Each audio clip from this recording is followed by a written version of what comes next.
Abrahamu akauliza, ikiwa wako watu 50 wenye haki ndani ya mji, je, utawaangamiza?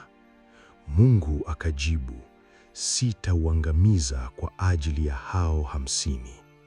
Abrahamu akaendelea, lakini kwa unyenyekevu mkubwa, 45, 40, 30, 20, hatimaye 10. Kila mara Mungu akajibu kwa rehema, kwa ajili ya 10 sitauangamiza mji. Hapa tunaona jambo la kushangaza. Mungu wa hukumu anasimamishwa na mazungumzo ya mtu mmoja wenye haki. Karibu sana. Karibu tena kwenye channel yetu ya Neno Kweli. Leo tunazungumza kuhusu ujasiri. Ujasiri wa kuzungumza. Ujasiri wa kukaa mezani na mtu mkubwa na kusema hoja zako. Ujasiri wa kupigana kwa maneno kwa ajili ya kitu unachokipenda. Ujasiri wa kukataa kukaa kimya wakati hali inakuumiza. Na tutajifunza ujasiri huu si kutoka kwa mtu wa kawaida. Tutajifunza kutoka kwa mtu aliyekaa mezani na Mungu mwenyewe na akamshawishi. Jina lake ni Abrahamu, na hadithi yake itakufungua macho na moyo kwa wakati mmoja.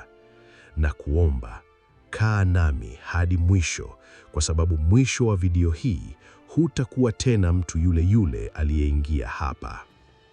Nianze na swali moja tu. Je, umewahi kuwa na tatizo kubwa, tatizo zito sana, tatizo linalokulaza macho usiku, tatizo linalokukaa moyoni kama jiwe zito, lakini ukakaa kimya, ukaamua kutozungumza, ukaamua kuvumilia tu, kusubiri tu, kutumaini tu kwamba mambo yatabadilika yenyewe? Labda ni tatizo la ndoa au mahusiano. Mambo yanakwenda vibaya nyumbani, lakini unaogopa kuzungumza na mke wako au mume wako kwa sababu huyu ni mtu mkali. Pengine ni tatizo la kazi, bosi wako anakudhulumu, unalipwa mshahara mdogo, anakufanyia udhalimu, lakini unaogopa kuzungumza kwa sababu unaogopa kupoteza kazi. Labda ni tatizo la biashara, mshirika wako au business partner wako anakudanganya, anakula pesa, anakunyanyasa, lakini unaogopa kuzungumza kwa sababu yeye ni mkubwa, yeye ni tajiri au yeye ana nguvu. Na unakaa kimya, na unateseka kimya, na moyo wako unalia kimya, na hali inazidi kuwa mbaya kwa sababu ukimya wako umeiruhusu hali hii kuendelea. Leo, kwa msaada wa hadithi ya Abrahamu, tunabadilisha hilo kabisa, na utapata ujasiri baada ya video hii. Turudi nyuma, miaka 1400 iliyopita, nchi ya Kanani, jua kali, mchanga mzuri, na mtu mmoja, mzee mwenye umri mkubwa, mwenye ndevu ndefu nyeupe, amekaa mlangoni mwa hema lake wakati wa joto kali la adhuhuri. Huyu ni Abrahamu, baba wa imani, mtu ambaye Mungu mwenyewe alisema ni rafiki yake, si mtumishi tu, rafiki. Na siku hiyo, Mungu alikuja kumtembelea kama rafiki anavyomtembelea rafiki yake. Lakini mazungumzo yao siku hiyo hayakuwa mazungumzo ya kawaida ya marafiki wawili wanaoketi wakicheka. Hayakuwa mazungumzo ya starehe, yalikuwa mazungumzo magumu, mazungumzo ya hukumu, ya kifo, ya mataifa mazima yatakayoanguka. Mungu alikuwa na habari mbaya, habari nzito sana. Miji miwili, Sodoma na Gomora, ilikuwa imejaa uovu wa kiwango hata mbingu hazikuweza kuvumilia tena. Na uamuzi ulikuwa umefanyika. Miji hiyo itaangushwa, itafutwa kabisa. Kila kitu, majengo, miti, watu vitaunguzwa. Na ndani ya mji ule wa Sodoma kulikuwa na mtu mmoja ambaye Abrahamu alimpenda sana, mpwa wake Loti na familia yake yote. Sasa fikiria wewe, kama ungekuwa Abrahamu, ungesemaje? Kama Mungu wa mbingu na nchi, muumbaji wa ulimwengu, mwenye nguvu zote, akisema nimefanya uamuzi, wewe ungesemaje? Watu wengi wangeomba msamaha kwa Mungu na kwenda zao. Wangefikiri, nani mimi kukaa mezani na Mungu na kumbishia?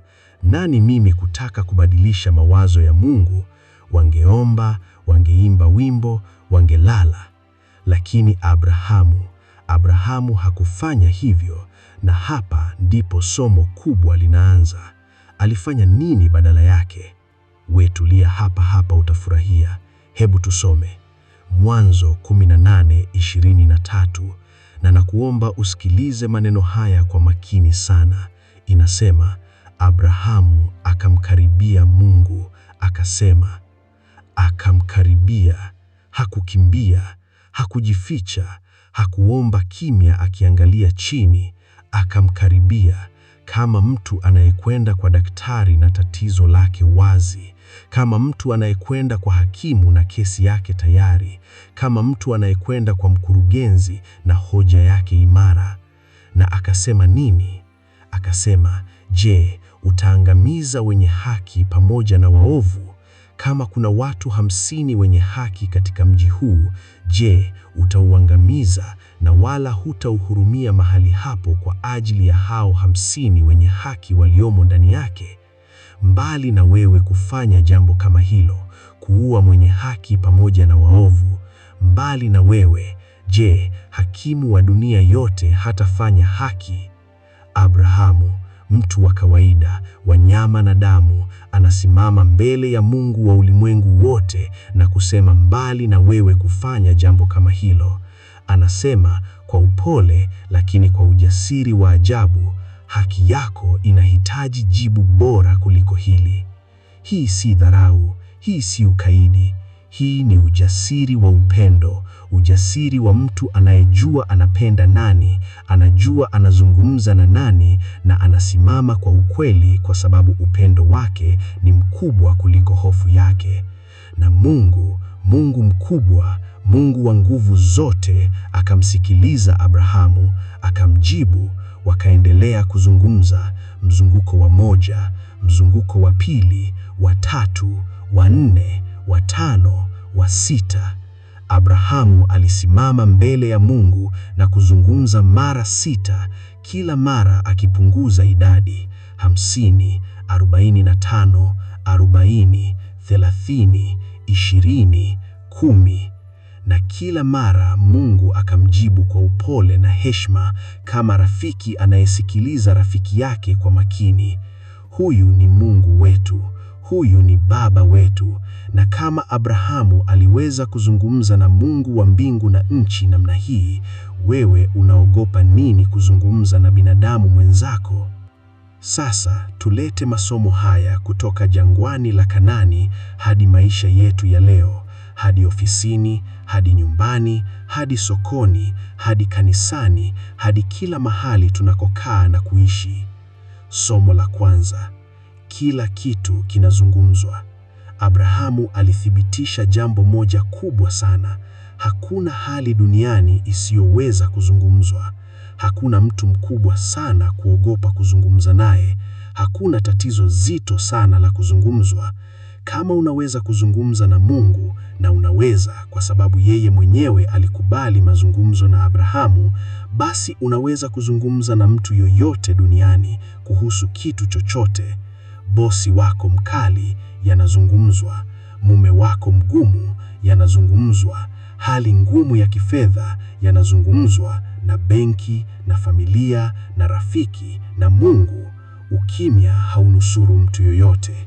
Ukimya unaendeleza matatizo. Ukimya ni adui wa ufumbuzi. Somo la pili: ujasiri si kutokuwa na hofu. Abrahamu alikuwa na hofu bila shaka, anazungumza na Mungu mwenyewe, lakini hofu yake hakumzuia. Angalia maneno yake mwenyewe. Alisema, tazama sasa, nimekusudia kuzungumza na Bwana, ingawa mimi ni mavumbi na majivu. Mavumbi na majivu. Hivi ndivyo alivyojiona: mdogo, mdhaifu, asiye na thamani mbele ya Mungu mkubwa, lakini aliendelea kuzungumza. Ujasiri si kukaa bila wasiwasi. Ujasiri ni kuendelea mbele ingawa wasiwasi uko. Ujasiri ni kusema, ninaogopa lakini nitazungumza bado. Unaogopa kumwambia mkurugenzi ukweli? Sawa, ogopa, lakini zungumza. Unaogopa kuzungumza na mpenzi wako kuhusu tatizo lenu? Sawa, ogopa, lakini zungumza. Hofu yako ni ishara kwamba unajua kitu muhimu kiko hatarini, si ishara ya kukaa kimya. Somo la 3. Hoja yako lazima iwe na msingi. Abrahamu hakuenda kwa Mungu akilia tu. Hakuenda akiomba tu kwa maneno yasiyo na maana. Alikwenda na hoja. Je, hakimu wa dunia yote hatafanya haki? Alikwenda na mantiki ya kweli. Kama kuna watu 50 wenye haki, je, itakuwa haki kuangamiza pamoja na wabaya? Hili ni somo kubwa sana kwa maisha ya kawaida. Ukitaka kuzungumza na bosi wako kuhusu mshahara, enda na takwimu. Enda na rekodi ya kazi yako. Enda na hoja imara. Ukitaka kuzungumza na mshirika wako kuhusu tatizo la biashara, enda na hesabu. Enda na ushahidi. Enda ukiwa tayari umejipanga na hoja. Kilio bila hoja ni ombi la rehema. Hoja bila kilio ni barua ya kisheria. Lakini hoja yenye moyo, kama Abrahamu alivyofanya, ni mazungumzo ya kweli yanayobadilisha mambo. Somo la 4. Subira katika mazungumzo. Abrahamu hakusema kila kitu mara moja. Hakumlipukia Mungu na orodha ndefu ya malalamiko. Alizungumza hatua kwa hatua, 50 kwanza, kisha 45, kisha 40. Aliruhusu mazungumzo yaende pole pole. Alisikiliza jibu la Mungu kila wakati kabla ya kuendelea. Mazungumzo mazuri yanachukua wakati. Mazungumzo ya kweli yanahitaji uvumilivu. Ukikimbia haraka sana, unakosa jibu. Ukisema kila kitu mara moja, mtu mwingine hawezi kukusikia vizuri. Jifunze kuzungumza kwa hatua na kusikiliza kwa makini kati ya hatua. Somo la 5. Kukubali jibu hata lisilo zuri. Mwisho wa hadithi ya Abrahamu, Sodoma ilianguka. Lot aliokolewa, lakini mji uliunguzwa. Abrahamu alipigana kwa nguvu zake zote, lakini jibu la mwisho halikuwa lile alilotaka kabisa. Na Abrahamu hakuchukia Mungu. Hakuacha imani yake. Hakusema nilipigana bure. Kwa sababu alijua, alikuwa amefanya kila kitu alichoweza kufanya. Alikuwa amezungumza, alikuwa amepigana, alikuwa mezani hadi mwisho. Na jibu lilipokuja, hata gumu, alikubali kwa amani ya mtu aliyejua alifanya sehemu yake yote. Hii ndiyo amani ya kweli, si amani ya kukaa kimya bila kujaribu, bali amani ya mtu aliyezungumza, aliyepigana, aliyefanya kila kitu, na sasa anaweza kulala usiku kwa utulivu kwa sababu hakukimbia jukumu lake. Sasa nakuja kwako moja kwa moja. Wewe unayesikiliza video hii sasa hivi, wewe ambaye una tatizo la ndoa, mume anayepiga, mke asiyeheshimu, uhusiano unaokuuma kila siku, zungumza. Zungumza na mwenzi wako, zungumza na mshauri, zungumza na mchungaji, zungumza na Mungu, lakini zungumza. Ukimya wako hautatoa suluhisho, utazidisha maumivu tu. Wewe ambaye una tatizo la kazi, mshahara usiostahili, heshima usiopewa, haki inayonyimwa, zungumza. Andika barua, panga mkutano, ongea na bosi wako, ongea na HR kama ni lazima, lakini zungumza. Abrahamu alimzungumza na Mungu kuhusu haki. Wewe unaweza kumzungumzia mwajiri wako haki yako pia. Wewe ambaye una tatizo la biashara, mbia mbaya, deni kubwa, mkopo unaokukandamiza, zungumza. Piga simu banki, kaa mezani na wadai wako, zungumza na familia yako ukweli wa hali yako. Ukimya wa aibu unazidisha tatizo. Mazungumzo ya ujasiri yanaanza kulitatua. Wewe ambaye una tatizo la kiroho, shaka, maswali, hasira na Mungu, hisia kwamba Mungu amekusahau, zungumza na Mungu mwenyewe. Abrahamu alimzungumza na Mungu kwa ujasiri mkubwa. Hakumkatalia, hakumfukuza, hakumwadhibu kukuuliza. Alimsikiliza, alimjibu, alimheshimu. Mungu wako leo ni yule yule wa Abrahamu. Anakungoja, anakutaka uzungumze. Anasikia hata maneno unayoyafikiria moyoni lakini hujasema kwa sauti. Na anajibu, jibu ambalo hautaweza kulipata mpaka utakapokwenda kwake na kuzungumza kwa ujasiri wa Abrahamu. Nataka ukumbuke kitu kimoja tu kutoka video hii. Kitu kimoja tu ambacho ukikikumbuka kitabadilisha maisha yako. Mazungumzo yanabadilisha mambo. Ukimya unaendeleza maumivu. Fikiria historia yote ya wanadamu. Vita vilivyoisha ziliisha kwa mazungumzo ya amani. Ndoa zilizookolewa ziliokoka kwa mazungumzo ya ukweli. Biashara zilizofanikiwa zilifanikiwa kwa mazungumzo ya busara. Marafiki waliokubaliana baada ya ugomvi walikusanywa kwa mazungumzo ya unyoofu. Magonjwa yaliyotibiwa yalitibiwa kwa sababu mtu alizungumza na daktari. Na katika Biblia, hali zilizobadilika kwa mazungumzo. Abrahamu na Mungu, Lot aliokolewa. Estera na mfalme, taifa la Wayahudi liliokoka. Nehemia na mfalme Artashasta, ukuta wa Yerusalemu ulijengwa upya. Daudi na Goliatu, si mazungumzo tu, bali ujasiri wa kukabiliana. Israeli ilishinda. Kila wakati mtu wa Mungu alisimama, akazungumza, akakabiliana na hali kwa ujasiri, mambo yalibadilika. Wewe leo una nguvu ya kuzungumza. Una mdomo, una akili, una maneno, una haki ya kuzungumza kwa heshima kuhusu hali yako, tatizo lako, ndoto yako, maumivu yako, na una Mungu ambaye kama alivyomsikiliza Abrahamu, atakusikiliza wewe pia. Wapendwa wa Neno Kweli, tunakaribia mwisho, lakini kabla sijaenda, nataka kukuacha na maneno matatu ya nguvu. Maneno matatu ambayo nakuomba uyachukue nawe leo. Neno la kwanza, zungumza na Mungu kwanza. Kabla ya kuzungumza na mtu yoyote kuhusu tatizo lako, zungumza na Mungu kwanza. Kama Abrahamu, kwa ujasiri, kwa ukweli, kwa hoja yako yote wazi. Mungu ni Baba anayekungoja ufungue mdomo wako. Neno la pili, zungumza kwa upendo, si kwa hasira. Abrahamu hakwenda kwa Mungu kwa hasira, hakuenda kudai, hakuenda kutithia. Alikwenda kwa upele wa mtu anayependa, anayependa Lot, anayependa haki, anayependa Mungu mwenyewe. Mazungumzo ya upendo yanafungua midamo ambayo hasira inafunga. Neno la tatu, usikae kimya tena.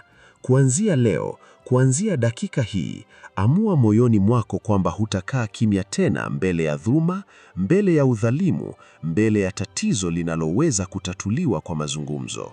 Wewe ni uzao wa Abrahamu, na Abrahamu hakukaa kimya. Wewe pia usikae kimya. Nenda zungumza. Nenda pigana kwa maneno ya haki. Nenda kaa mezani na tatizo lako na ulishughulikie kwa ujasiri wa Abrahamu. Na ukilala usiku huu, ulale kama mtu aliyefanya kila kitu alichoweza kufanya, kwa sababu ulifanya hivyo, kwa sababu ulizungumza. Kama video hii imekugusa moyoni, like na hakikisha umesubscribe. Gonga kengele, share kwa kila mtu unayemjua anayeumia kimya kimya, mtu anayehitaji kusikia ujumbe huu leo.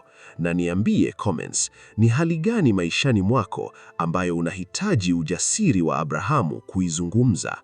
Tutaonana video ijayo. Mungu akupe ujasiri wa Abrahamu, upele wa Kristo na nguvu ya Roho Mtakatifu kuzungumza ukweli kwa upendo, ukakabiliane na yale yanayokunyima usiku.